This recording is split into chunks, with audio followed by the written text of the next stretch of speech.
Hello दोस्तों, आज हम बात करेंगे चुनाव आयोग पर उठते सवालों पे।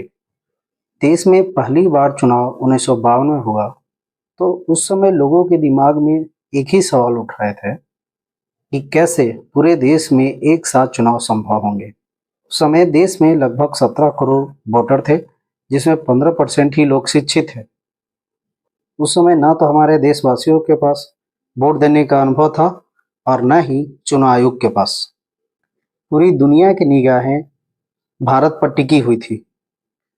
इन चुनौतियों के बावजूद आजाद भारत में सफलतापूर्वक चुनाव कराने के लिए चुनाव आयोग की काफी तारीफ हुई। उस समय चुनाव आयोग सुकुमार सेन जी थे, लेकिन आज के हालात बिल्कुल अलग है। विपक्ष के नेता लगातार चुनाव आयोग की विश्वसनीयता पर सवाल उठा रहे हैं। उनका मानना है कि चुनाव आयोग मौजूदा सरकार को लेकर बेहद नर्म है और विपक्ष को लेकर गर्म है। टीएमसी के नेता ने चुनाव आयोग पर पक्षपाती अंपायर की तरह बर्ताव करने का आरोप लगाया। अपनी एक शिकायत को लेकर इंडिया गठबंधन के प्रतिनिधिमंडल चुनाव आयोग से भी मिला, लेकिन इन आरोपों का कोई जवाब उन्हें नहीं मिला। लेकिन कांग्रेस अध्यक्ष मल्लिकार्जुन खड़गे जी का एक सवाल के जवाब में चुनाव आयोग ने कहा कि चुनाव प्रक्रिया के दौरान राजनीतिक दलों पे टिप्पणी करना चुनाव आयोग नहीं चाहता, क्योंकि उन्हें सभी राजनीतिक दलों के साथ सम्मानपूर्वक सहयोग रिश्तों में विश्वास है, जो एक स्वस्थ भारतीय लोकतंत्र के लिए महत्वपूर्ण है।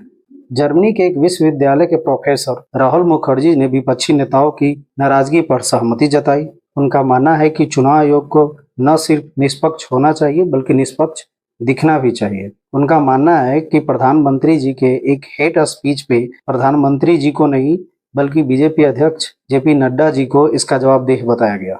दरअसल राजस्थान की एक रैली में चुनावी भाषण में प्रधानमंत्री मोदी जी ने घुसपैठिए और ज्यादा बच्चा पैदा करने वाली शब्दों का इस्तेमाल किया, जिसे लेकर विपक्ष चुनाव आयोग में शिकायत की, जिसके बाद चुनाव आयोग प्रधानमंत्री जी के बजाय बीजेपी अध्यक्ष जेपी नड्डा जी को नोटिस भेजा। वहीं पूर्व चुनाव आयुक्त टीएस कृष्णमूर्ति जी ने बीबीसी से बातचीत करते हुए कहा, यदि विपक्ष चुनाव आयोग के कदमों से खुश नहीं है तो उन्हें न्यायालय का रुख करना चाहिए। दोस्तों, अब की क्या राय है? क्या चुनाव आयोग पक्षपात कर रहा है, और कर रहा है तो क्या विपक्ष को न्यायालय जाना चाहिए? इसके लिए अपनी राय हमें कमेंट्स के जरिए बताएं। हमारे चैनल को सब्सक्राइब करें और बेल आइकन को दबाएं।